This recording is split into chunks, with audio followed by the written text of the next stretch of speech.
What up, world? Welcome to a new episode of I Bleed Sports. As you know, I am the host, BrandonJaneau, and like always on all podcast platforms everywhere, BrandonJaneauShow, social media platforms, Instagram, Threads, BrandonJaneau, Facebook, The BrandonJaneauShow, and of course TikTok, BrandonJaneauShow. Go follow me on all those social media platforms. I would appreciate it if you do. I would appreciate it if you do.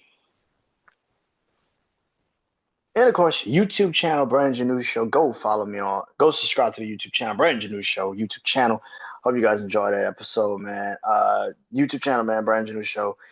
All of the episodes are on there, man. Every single one of them, man. Go follow me on, go subscribe to the YouTube channel. Hope you guys enjoy that. Let's get it, man. This is Tuesday. This is Tuesday, which means it's I bleed sports. Um, yeah, a lot of things going on this West Coast football. Got my crazy six for this week. Got my eyes on college football, my big four of the NFL, and of course, levels of the NFL. Let's get it going, man. Let's kick it off like this, dude. Um, so James Franklin.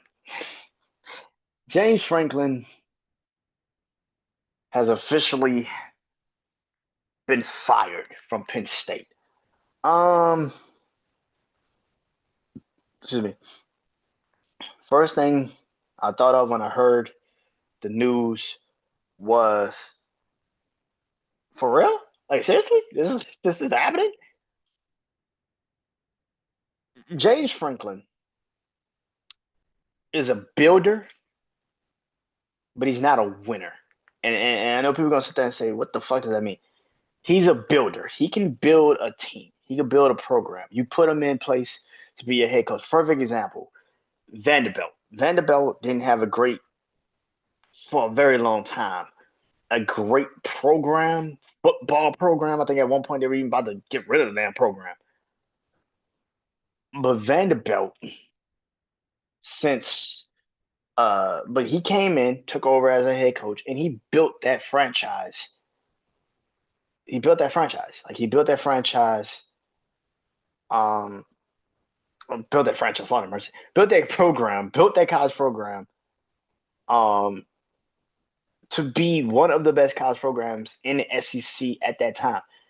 But just like always, he could never get over the hump. He could never win when it mattered most. He could not beat Bama. He couldn't beat Tennessee. He couldn't beat those teams. So even though Vanderbilt was better than better than what they were a couple, you know, years before he got there,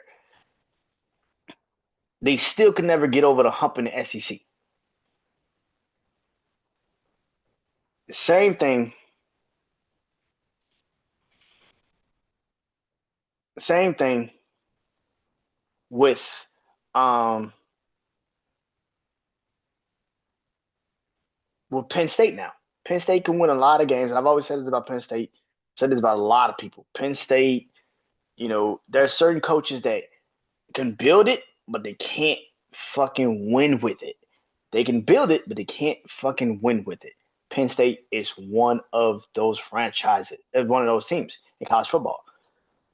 And you got to realize, man, every year that he was there, either they were the third best team in the Big Ten or they were the second best team in the Big Ten, but they were never the best team in the Big Ten. And for 10 years, he was the Penn State head. Damn near 10 years, he was the Penn State head coach. For 10 years, he was the Penn State head coach. And he was either the what the third best team in the Big Ten, or he was the second best team in the Big Ten, but he was never the best team in the Big Ten. And that's kind of why I feel like he got canned. Michigan is not having a great season so far, but even Michigan has a chance to get better next year with Bryce Underwood being a sophomore, having more control over the offense, knowing what they really want to do, knowing what they really want to be.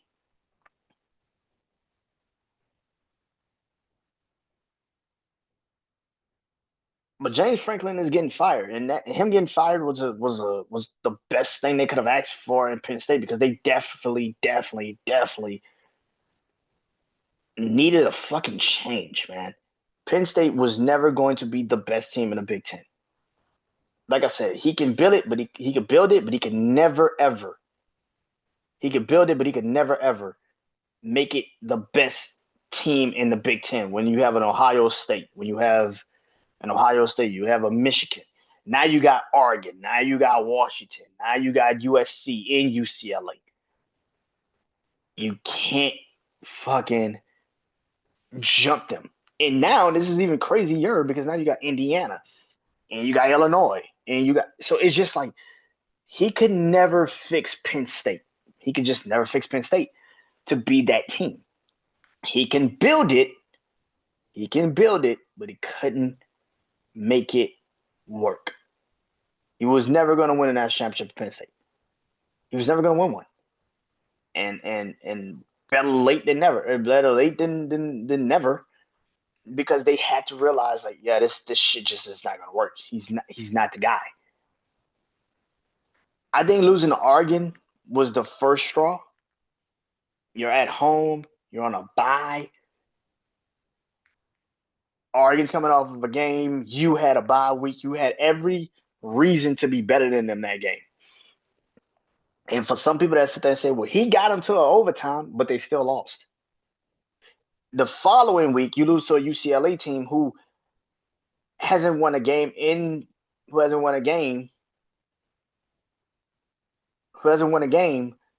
all fucking season until they played you.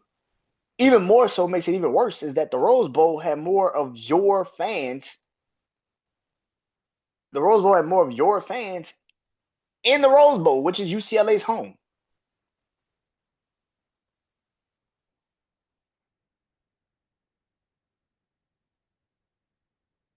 And then you go on the road and play Northwestern and you lose to Northwestern.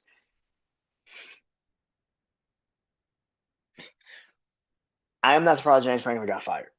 I'm actually amazed that they actually did it. I'm like, wow, they actually pulled the trigger. They actually fired him. I knew James Franklin was going to get fired. I knew it was going to happen because there's no way in hell you about to sit there and tell me it makes logical sense to keep this dude as the head coach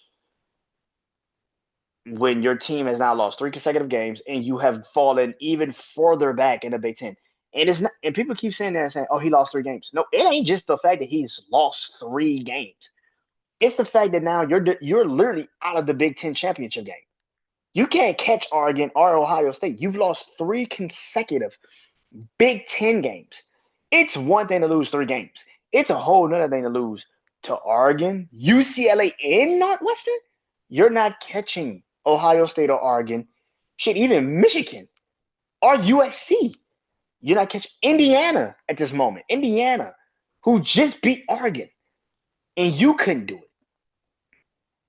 In Oregon, might I add. And it wasn't even close. It wasn't even a close game. Indiana beat Oregon, and you couldn't fucking do it at home off of a bye. You're not winning the Big Ten, and they knew it. They're like, okay, he's not winning the Big Ten because he's lost 3 consecutive Big Ten games. So that literally just eliminated him from winning the Big Ten. Indiana now has a better Big Ten record than they do. Oregon has more of a chance to be in the Big Ten championship game if Indiana somehow, some way, falls.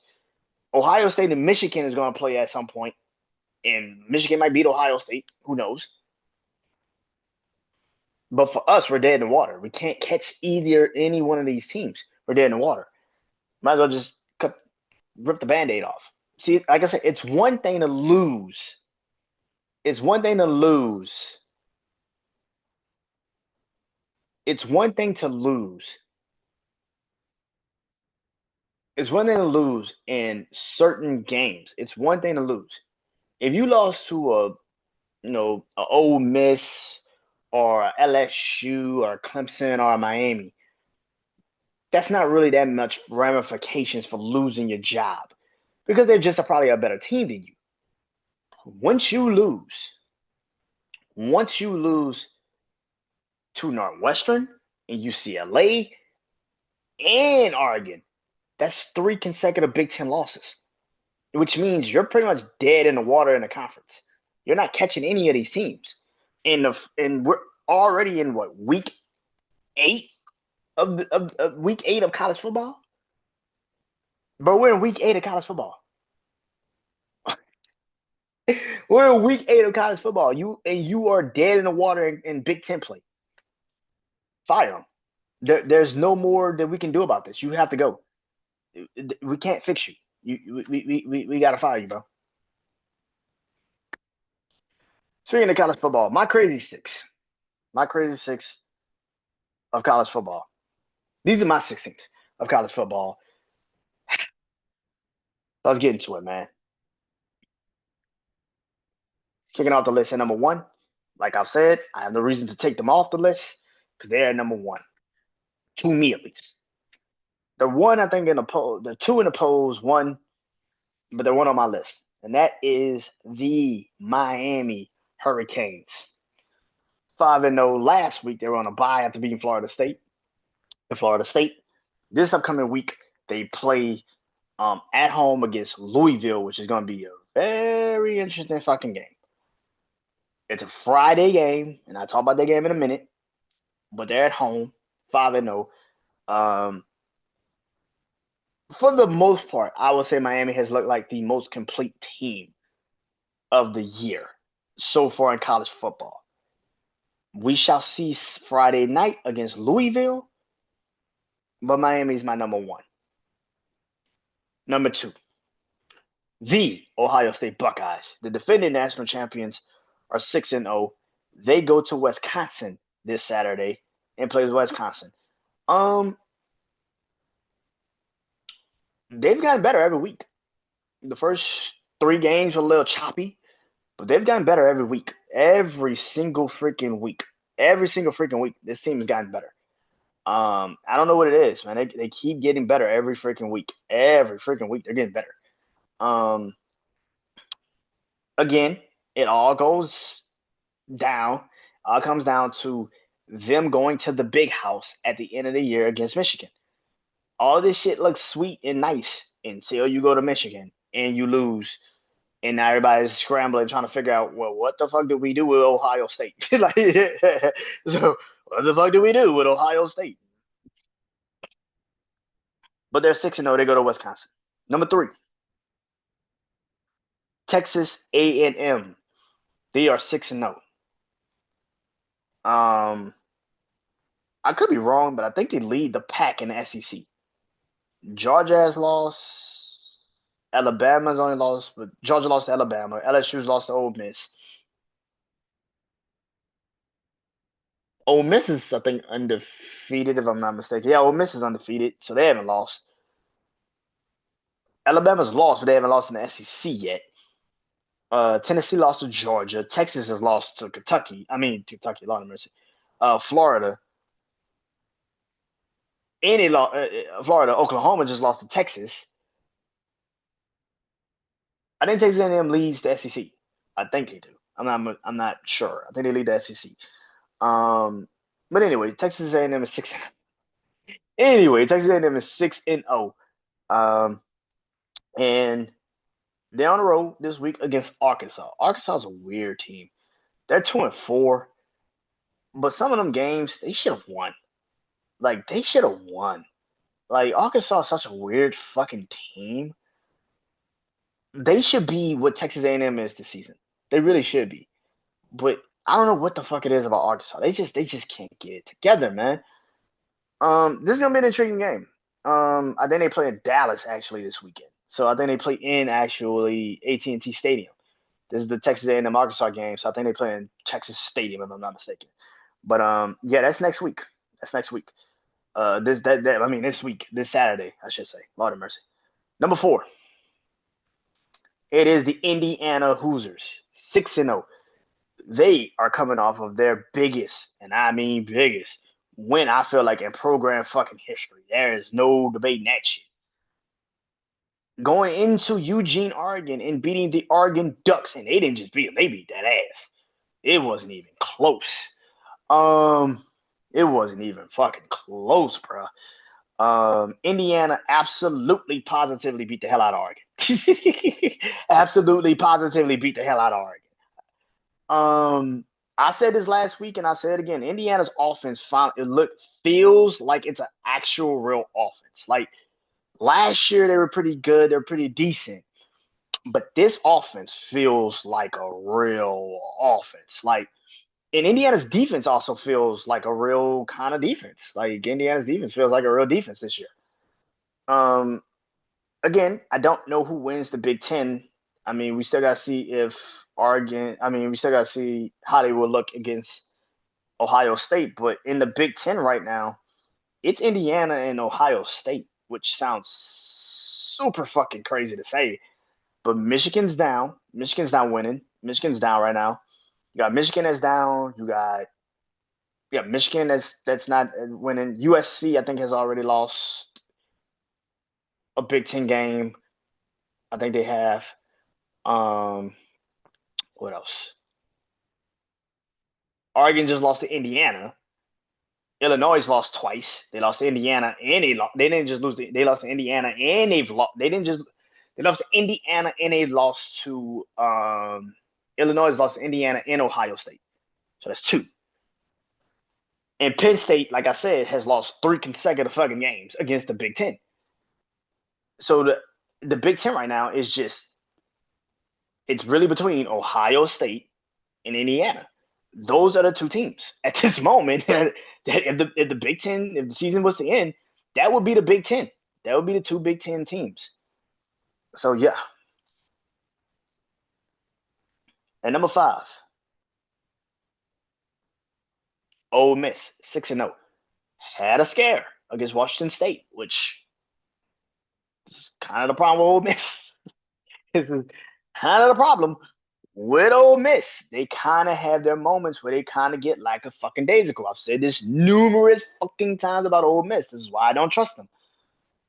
They have games where they get like a fucking daisical. They think they can just walk in and beat the shit out of people, and they can't fucking do it.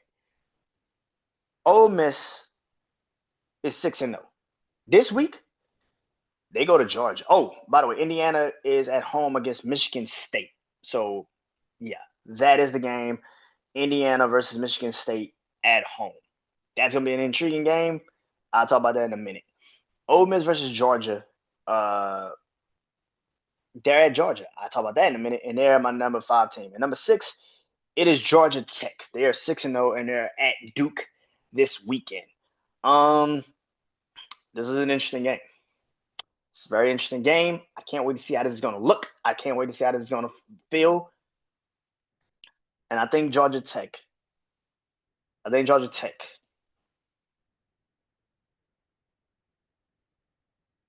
could be on upset alert. Georgia Tech last couple weeks have been kind of getting a little shaky here. But I think they can be on upset alert against Duke, man. I'm not gonna be surprised if they somehow end up in a situation they're in. So yeah. Odds on college football, week 8 in college football this week. Skeptical game of the week, my most interesting game of the week. Upset game of the week and the game of the week. Those are the 4 games. Let's get it going. Skeptical game of the week is Louisville versus Miami. I told you this is a weird fucking game for me. I don't like when teams play on Fridays. I just don't like it. I called it a couple weeks ago when Florida State played Virginia. I said, that's a weird fucking game. The only thing is Miami's at home. Now, last year, they had a Friday game, and they played Virginia Tech, and they basically should have lost that game, and they didn't lose. They won. But it just was a precursor to what Miami usually always end up in a situation like. And right now, they're kind of in that same situation right now. It's starting to get to October, November. Can Miami get to the finish line? They don't really have too many games this rest of the season, but I said the same shit last year with Miami. Look at who they got to play. They don't really play anybody. And then they lost to Georgia Tech. And then they lost to Syracuse. And you're just like, what the? Bro, how the fuck you lose to these teams? This is one of those games where it's just like Virginia Tech. Wasn't a really great team last year. I mean, they were kind of like in Louisville shoes, where they were like 4-2, 5-1, and they kind of were there, but they just couldn't. They just didn't win the game, and Miami did, and it was still like, okay, this is a little weird. I would say this: Miami's defense is way better than they were last year, so I do believe Miami could still win this game and win it pretty convincingly. But this is still one of those games where it's a little shaky and it's a little weird, and I don't like it, and it's like, oh shit, here we go. But let's see how this is gonna work, man. Most interesting game of the week in net is LSU versus Vanderbilt. I didn't think I wrote LSU down again this week, but I did. Usually I put them in the skeptical, but now this is the most interesting. Everybody knows I do Bleed Purple and Gold episode, which that episode of last week's game will be out tonight. So that'll be coming out tonight. LSU versus Vanderbilt is an interesting game. LSU on the road. This is their second road game in the SEC this year. First one did not go as planned because they lost to Ole Miss. But the offense of the LSU Tigers, they need to travel, bro. I do not think the LSU defense is the problem with this team. It's the fucking offense. They can't fucking run the ball. They can't throw the ball. They can't fucking score. You scoring 20 points every game again, because the defense is not there. The defense ain't gonna do what they need to do. I get that. It is what it is. The defense ain't there. The defense ain't really doing what they need to do. Cool. Whatever. Do you think? The defense got you. Great. But the fucking offense sucks. It sucks. Out of the 5 games we have won this season, we've only scored over 20 points. What? One time? One time? Like 20. Just 20 points. One time, I think. And that was fuck. I don't even remember the game. I don't even remember the game. Florida, I think it was. I had been Florida. It was the only time we scored over 20 fucking points in a game. We scored Clemson, we didn't have to score a lot. I think we scored like 17. We scored like 17 to win that game. I think we scored like 24 against Louisiana Tech. Yep. We scored 19 against and lost to Ole Miss. We scored 20 points, 20 some points, I think 20 points to beat Florida. Like, we don't score, bruh. And then being on the road in the SEC against a team like Vanderbilt, who is a really good fucking team and that can score like Ole Miss can. Again, like I say, it's not the defense of LSU that's the problem. It's the fucking offense. The offense sometimes just do not fucking show up. And you're just sitting there like, come on, bro. This can't be his fucking way. And it's that fucking way, man. This is why it's an interesting game. Vanderbilt is a really good fucking team. And if we cannot score to keep up with Vanderbilt, it's gonna be just like Ole Miss. We're gonna lose. It's gonna be just like Ole Miss. We're gonna lose.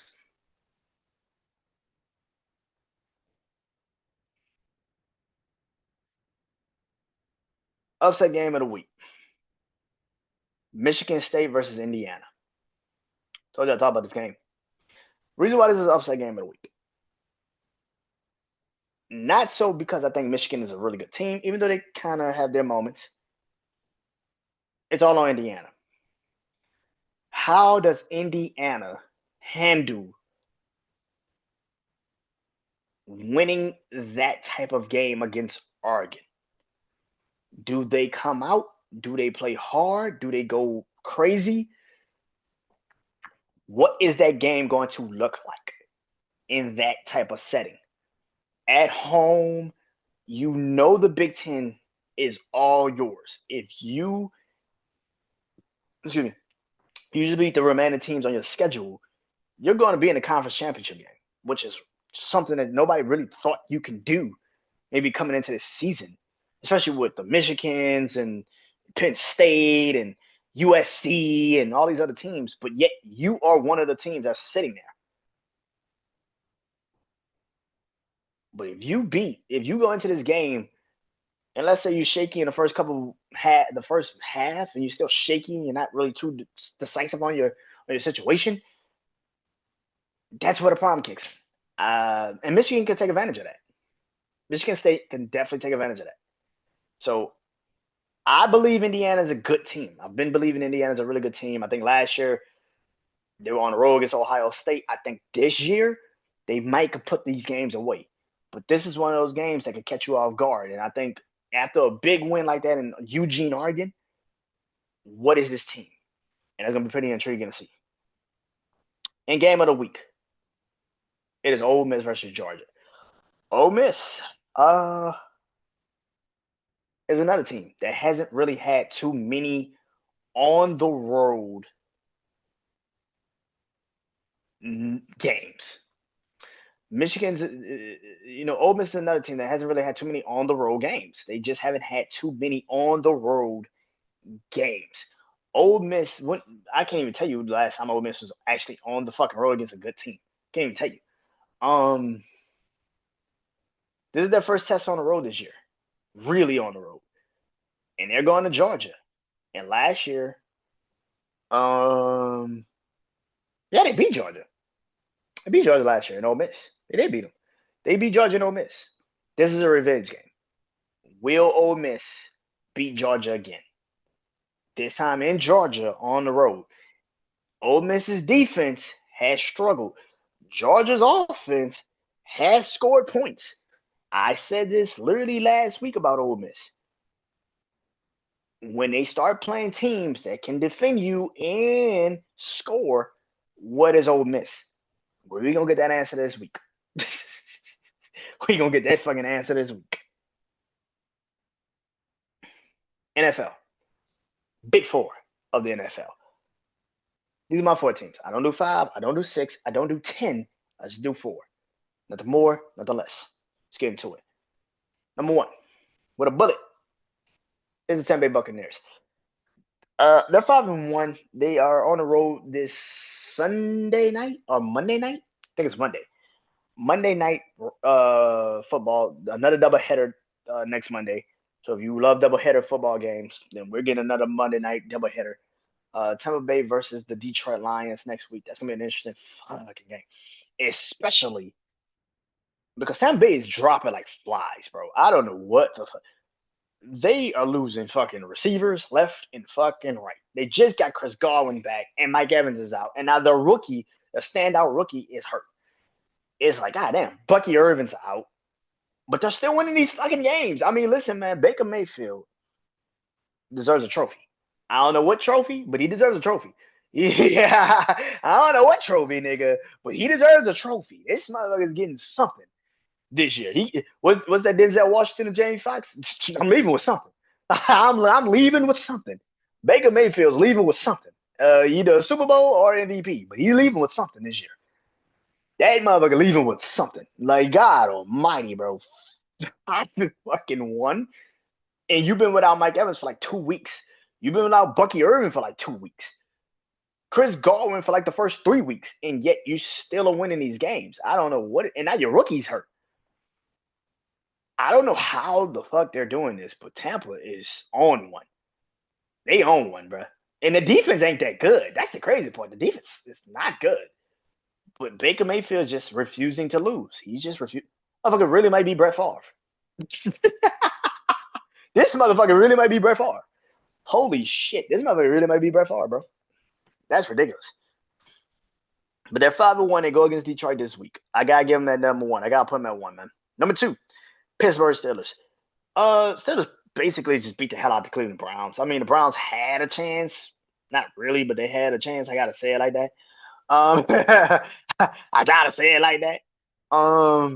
Steelers are 4-1. This Thursday, they play against the Cincinnati Bengals. That's going to be an interesting fucking game. Let's just put it like that. That is going to be one interesting fucking game. Cincinnati offensively look like Joe Flacco, even though he's been there for a week, fuck a week. He was on there like since Tuesday. But he did some damage to that Packers defense, man. He moved the ball on that Packers defense, especially in the second half. Um, the Steelers defense is still trying to figure themselves out. They're still trying to get themselves out of this slump they've been in. But they're starting to make a move. And that offense of the Pittsburgh Steelers is not bad, man. Jalen Warren, the running back, he's finally healthy. He's back. That offensive line is still intact. And you still got DK Metcalf. Steelers are 4-1. And like I've been saying, man, Cincinnati, Cleveland, and Baltimore are all down right now. Joe Burrow's pretty much out for the rest of the year. Lamar Jackson could come back after the bye week, which is this week. And Cleveland is fucking Cleveland. Like, and Cleveland is fucking Cleveland. But I will say this: if any team can fuck up, I hate it say it like this, but I gotta say it like this. If any team can fuck up their situation, it's the Pittsburgh Steelers. I hate to say it like that. I love Mike Tomlin. But if Baltimore gets healthy and that offense turns it around and that defense figures something out just to stay competitive, Lamar comes back healthy, that defense could turn it around at the end of the season. I am still out on the Pittsburgh Steelers. I am out on Aaron Rodgers. I still am not. No, I'm still out on Aaron Rodgers. I don't trust him. So if anything happens, I think the Steelers could get it. I think the Steelers could lose the entire division. If there was a division race that I'm really dialed into, it's the AFC North. Right after that is the AFC South because I'm just like I don't see it. So, but yeah, but the Steelers is 4-1, and they play against the Cincinnati Bengals this Thursday on Thursday Night Football. So yeah, number 3, it's the New England Patriots, man. 4-2. They go to Tennessee. Oh man, just give Mike Vrabel just give Mike Vrabel his moment. Like just let Mike Vrabel go wild on his moment. Please let Mike Vrabel go wild on his moment. He gonna go crazy. Patriots are 4-2. They beat my Saints. They beat my Saints this past Sunday. I'm not mad at that game. I knew we weren't gonna win. I'm not too surprised about that shit. Patriots are 4-2. Ladies and gentlemen, the Patriots lead the AFC East. I talk about that team that they surpassed last night and how I felt about that damn team moving forward. But the Patriots are 4-2. They go to Tennessee. Listen, I have said this numerous times. I got the Patriots winning the AFCs. I got the Patriots winning the goddamn getting the number 1 seed in the playoffs this year. The first game was a little shaky. I'm not gonna say the Raiders game kind of put some. I was like, oh shit, what the fuck? But now looking at that game, now looking at the Raiders, you're like, oh, it was just a week 1 jittery ass game. That's all it was. Just a week 1 jittery ass game. I even said when they lost to the Steelers, I said, man, if it wasn't for the turnovers, they would have beat the Steelers. They should be 5-1 right now. Like the Patriots should really be 5-1. I would even, yeah, like 5-1. I think them losing to the Raiders, it was just a week 1, all the high expectations. Everybody thought the Patriots were just gonna walk in and walk out, be the best team.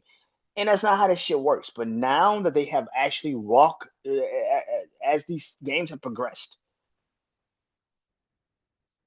Drake May is getting it in. He's understanding who the fuck he is. Ladies and gentlemen, I'm here to tell y'all, if the draft was to be redrafted today from last year, and we talking about those quarterbacks, Jaden Daniels 1, Drake May's 2, Michael Penix is 3, Caleb Williams is 4, and Bo Nix is 5. And maybe if you even have that conversation, maybe Bo Nix is maybe 4 and Caleb Williams is 5. And if JJ McCarthy wasn't fucking hurt all the goddamn time, he might be goddamn 5. Either way it goes, and shit, to be honest with you, the way he's playing, shit, it might be Spencer Rattler. Spencer Rattler might be 4. And Bo Nix might be 5. Like, if you really want to get real, like, if we really having a goddamn conversation, Spencer Rattler might be in the top 4, 5 of quarterbacks from last year's draft. And Caleb Williams and Bo Nix might be 4, might be fighting for that 5th position. But Jay Daniels is 1, Drake May is 2, and Michael Penix is 3. Like it's ridiculous. This is ridiculous. Drake May is finally finding his footing, and I have said this numerous times, man. The worst thing for the Buffalo Bills is for the Patriots to find their footing, and they did it against them. They did that shit. Hey, and people forget they got to go to New England at the end of the year to try to beat them. And if this is a deadlock, ooh shit, that's a problem. That's a massive problem. But the Patriots are 3 on my list, man.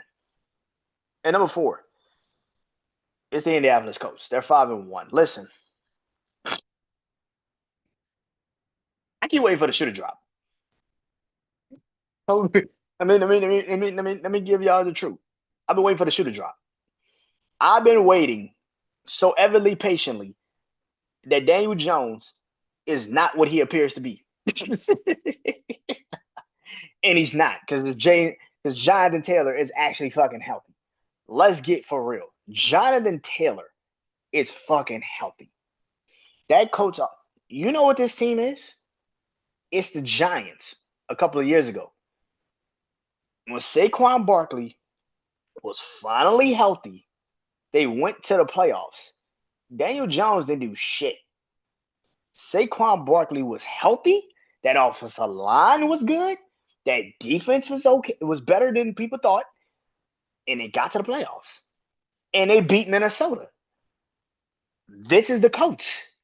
That's all it is. Jonathan Taylor's healthy. The offensive line is pretty good. And that defense is stagnant. I mean, the defense is stagnant. The defense is fucking good. Daniel Jones don't have to do shit. He just can't fuck up the game. And Sunday, he almost fucked up the game. And that's exactly why I keep saying the shoe is going to drop. Just wait. Yeah. Just wait, man. I don't fuck with him, but I'm like Stephen A. Smith when it comes to these quarterbacks, some of these quarterbacks. Just wait. Give it time. It's coming. I promise you, it's coming. Sam Darnold, Daniel Jones, who's another one? Everybody now is like saying it's the shit. But those two, it's coming, bro. Just wait. It's fucking Trevor Lawrence. It's coming. Just wait. Because it's coming. But right now, he's 5-1. Congratulations. This week, they play the Chargers, who should have lost last fucking week to the Dolphins. But I'll talk about that in a minute.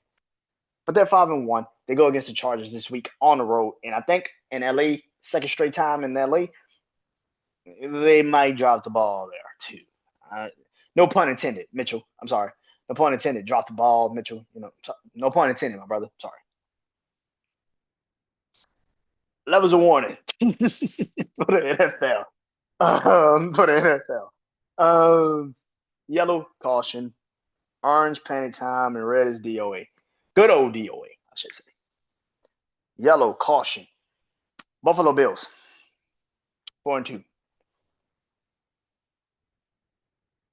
I saw somebody on TikTok. Shout out to this man. I don't know your TikTok, bro. I just saw your video, and I had to say something because you were 100% spot on.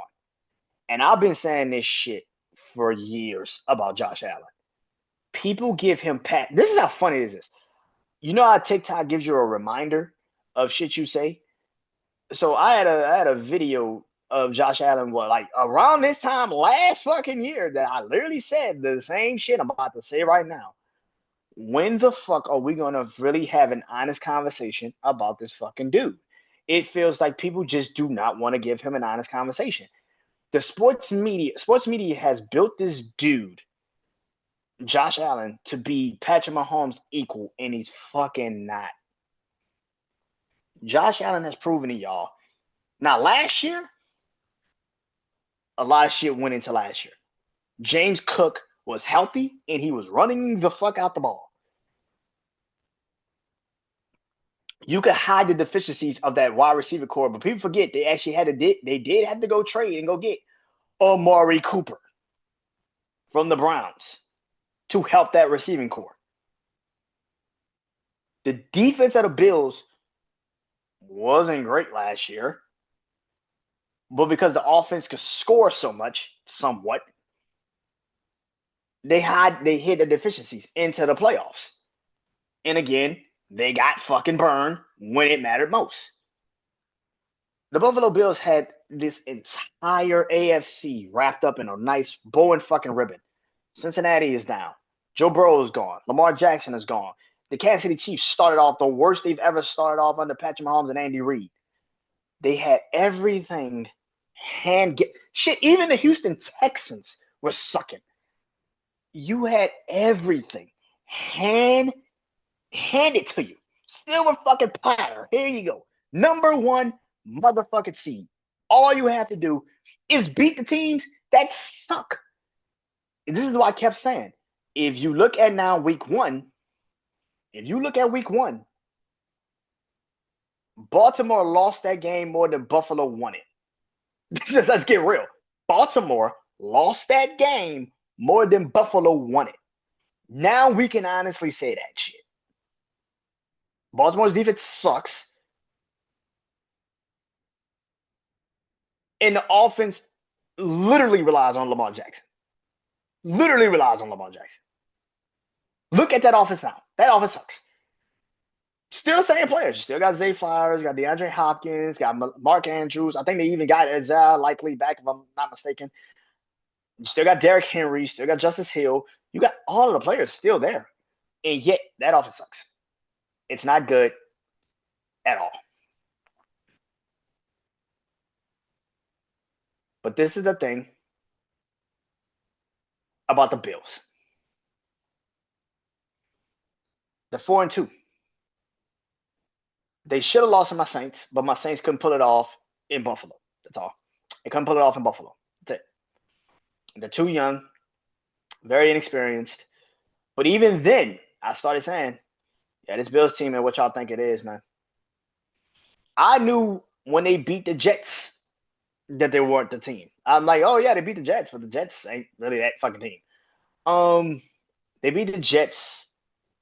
Who else they played? They played Miami, and even in that Miami game, you can tell the Bills weren't the best team in that game. Miami just sucks. Miami just isn't good. They made Miami's offense actually look like a good offense in that Thursday night game. They made that team look like a good fucking offense. This is the thing about this fucking team. Like, Buffalo had this shit wrapped up on a bow and a fucking ribbon, and yet they couldn't fucking win when it matters most. Last week I gave you a pass because I knew the pitcher was gonna beat you. This week I picked Atlanta to beat you this week. I knew they could do it. Did I think they would do it? Somewhat. But the fact that you scored 14 fucking points in Atlanta against that defense,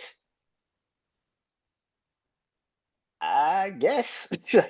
I guess. Like, 14 points, bro. And this goes back to what I've always said. Josh Allen is not Patrick Mahomes. No matter how much the fucking sports media wants to make him Patrick Mahomes equal, he ain't fucking Patrick Mahomes. Stop telling me he is. He ain't nowhere on the shelf. He ain't on a level Patrick Mahomes is on. He ain't even on a level below that. This motherfucker is the fourth best quarterback in the AFC. I've been saying this shit for fucking years. Stop telling me this fucking dude is better than Lamar Jackson or he's better than Joe Burrow. Nigga, if the Bills lost him today, they still would be in the same shit they in. Like, the fuck are you talking about? Cincinnati and Baltimore look like a complete and other fucking different team. It don't even look like the same fucking team. Like, they lose Lamar Jackson and Joe Burrow. They don't even look like the same fucking team anymore. Josh Allen and the Bills. They ain't it, man. They scored on the first drive of the game, and they scored on the second drive. They scored on the opening drive of the second half. And they didn't score any more the rest of that night. They have tried to give this dude everything under the sun. They have given him they took away his receivers. Hey man, Patrick Mahomes can do it, you can do it. And he couldn't fucking do it. They have literally had to have James Cook be the bell cow. And if James Cook can't fucking run the ball, perfect example, last fucking night, perfect example, the week before that against New England, because James Cook wasn't running, and you're forcing Josh Allen to beat a guy, and guess what happens? He loses you the fucking game. Why? Because he's not the fucking guy. Buffalo defense sucks. We already know that. We knew that coming into the season. They didn't do anything to fix it. We already knew they were going to suck. They didn't do shit to fix it. All they did was add Joey Bosa. Who gives a fuck? who gives a fuck? But this is the thing about the Buffalo Bills and the NFL media. I've said this numerous times, especially nowadays, because they are literally trying to do everything in their power to make the Buffalo Bills the Kansas City Chiefs. They're throwing flags when they shouldn't be throwing flags. They're trying to keep their ass in games when they shouldn't be trying to keep them in games. They are trying to do everything in their power to make the Buffalo Bills like the Kansas City Chiefs, and they can't fucking do it. You know why? Because Buffalo is not fucking Kansas City. They are Buffalo, and they suck, and they're never going to win when it matters fucking most. Let it go. I've said this numerous times. I'm going to say this shit again. Buffalo Bills are the San Diego Chargers of the 2020s. We can put this shit to bed. Of the late 2010s and the 2020s, the Buffalo Bills are the San Diego Chargers. Everything has come up perfectly for them to win this season. Be the number one seed. Get the damn team. Get your number one spot. Have everything go through Buffalo. And you can't even do that. And I told everybody, the Patriots probably going to win the division this year. People thought I was crazy when I said that shit. Do I look crazy now? Do I look fucking crazy now? Do I look crazy now saying that the Patriots are going to win the AFC East over the Buffalo Bills? Because Buffalo, this is the easiest fucking schedule in the league, and you still can't fucking win. And now they're on a bye. And they might lose to Carolina when they come off the bye. Look at him, bro. That's fucking crazy, man. Orange panic time. Just like the Buffalo Bills, they're 4-2, and that is the San Francisco 49ers. Listen, man, San Francisco, hang it the fuck up. Mac Jones has done enough to warrant a team to want him, maybe to bring him in next year as a quarterback. Excuse me. Maybe the Browns, maybe the Steelers. It's one thing to lose Nick Bosa. Fuck him, by the way. It's a whole other thing to lose Fred Warner. You lost Fred Warner too? Yeah, this season's over. I'm sorry. Defensively, you lost literally your best player in your best pass rusher in the same year. Your receiving core has been pretty much hurt for most of the year. George Kittle has been out since week 1. Yeah, you got Christian McCaffrey, but that's only a matter of time. And I'm not trying to wish injury on that man, but that's just a matter of time because at some point, him doing what he has to do for the team is going to weigh on him. You're 4-2. The NFC West does not feel like a division that anybody's really out of. Seattle, Rams, even the Cardinals. Nobody feels like they're out of the division. But it's really about like, can San Francisco even sustain the injuries that they've had? And I don't think you can, man. I think it's just too many fucking injuries, bro.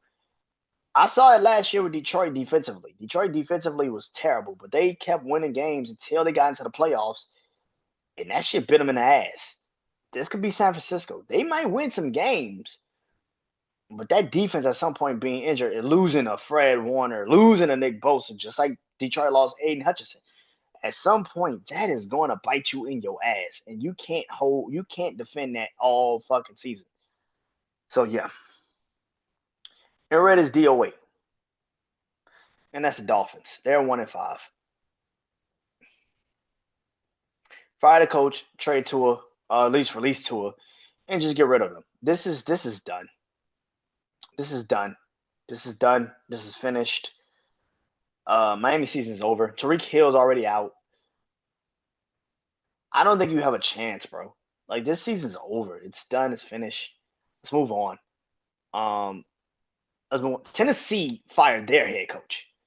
You telling me you can't fire Mike McDaniel for what reason?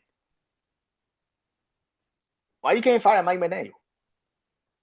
Mike McDaniels. Yeah, Mike McDaniels. Why you can't fire Mike McDaniels? Why you can't fire him?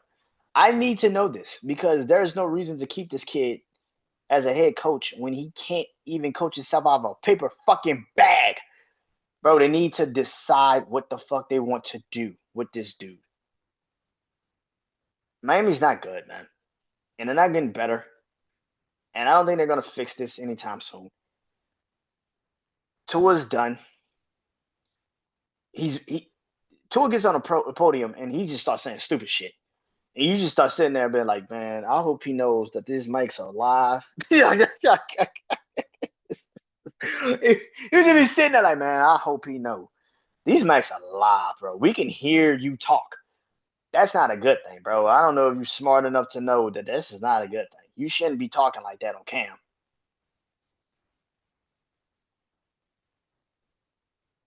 The defense, listen, man. Miami at this point right now it feels like they're gonna be a bunch of sellers. Um, Bradley Chubb can definitely go to a team like Detroit who needs pass rush. Maybe the Commanders who need some pass rush. Um, yeah, I think it's time for the Dolphins just to blow this shit up. It's over. Let it go. It's over. Let it go. Let it die. Please let it die. It's over. Let it go. It's over. I've never seen players that want to leave Miami. You got players in Miami right now, like, man, it's beautiful here, but this fucking team sucks. Get me the fuck out of here. This fucking team sucks. Yeah, man, this is bad. This is bad, man. But that is it. That is all. Um, I know people are gonna be like, you ain't talking about baseball. You ain't talking about this. I'll talk about it next week. The World Series should be coming around because if tonight holds up the way I think it might, which is kind of the Dodgers beat the Brewers. Seattle's 2 games away from winning, going to the World Series. The Dodgers could be 2 games after tonight, going to the World Series. I'll talk about that next week. This upcoming week, though, weekend, I should say, I'll be doing my NBA preview show, which I do every year. I'll be doing my NBA preview show. I'll give you my coach of the year, who I think is going to win the Eastern Conference, when be the number one seed in the Eastern Conference, rookie of the year, stuff like that. So I'll talk about that at the end of this week, the weekend, I should say, because the NBA is back next Tuesday. Yeah, that shit sounds crazy, but it's back next Tuesday. Thunder, Rockets, Lakers, Warriors are the first 2 games of the new year of the NBA season, and that kicks off on NBC. Listen, just put the song back on NBC. Just give me that old NBC song, bro, and I'll be like, you know what? All is right with the world. All is right with the world. I don't. All is right with the world right now. That moment would just be like, you know what? Capture it. We win it. We win it. But I'll be talking about the NBA this upcoming weekend, my NBA preview for 2025-2026 season. That is all. And I'll talk to you guys soon. Peace.